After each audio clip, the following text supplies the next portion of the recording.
Hey guys, so a few of you asked for some links on the roof rack and crossbars that I used, that I installed on my Land Rover LR4. So I thought I would kind of do a quick little video, and I'll post the links below that you could go to. And I find that these were really the most inexpensive crossbars and rails for the Land Rover that I could find on Amazon, and they came pretty quick, a few days. And actually one of them I think I bought on eBay. Yeah, the crossbars were on eBay and the rails were on Amazon, and they are both pretty decent for the money, you know. Let me show. So first I installed these rails that run all the way down to the front right here. And I don't know, I mean, like, the biggest problem I had was, again, it came with no instructions, and this part was really kind of difficult to lock in place, and it still kind of feels like it's a little bit flimsy, you know. But overall it works. And then the rubber gasket underneath there seems like it's not very tight. You could see it just kind of moves. Yeah, you could just lift it up. But so far it's been pretty secure. It comes with these little caps you replace. And my biggest problem with it was that the back part, it came with little plastic inserts that go in here, but then it dips in and it won't sit on top of this channel that is already in there. And so I would have to either take it out completely or cut it right here. And I didn't want to cut it, so I figure I'll just leave these as is, you know. So that was my biggest challenge.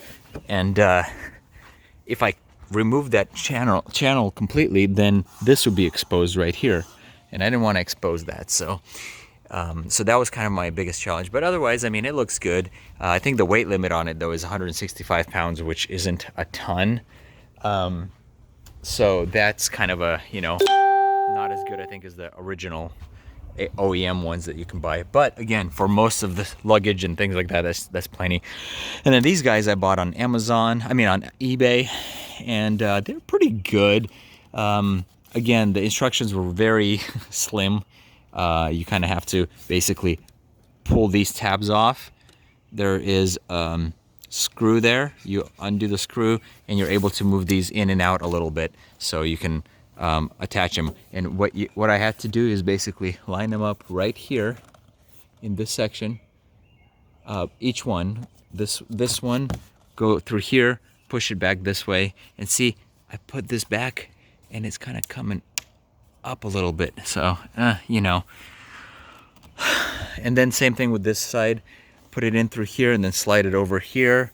But you gotta basically put the key in, pop these guys out, and then pop this out, put the key in, open this guy up, adjust the screw, and then lock it into place once you got it. And then this goes back, lock it, all four sides.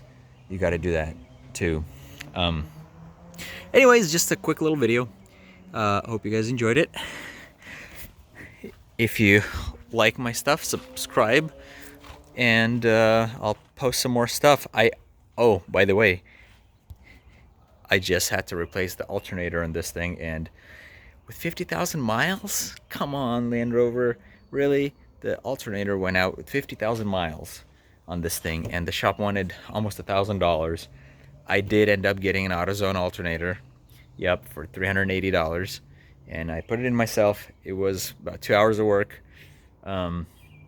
Wasn't too difficult, but yeah, I mean, I hope that Duralast will last, because otherwise I couldn't find one in town that was a rebuilt or a new one, and I did not want to pay OEM prices for one at the dealers. So, but it seems to work so far. So far, so good. See you guys later.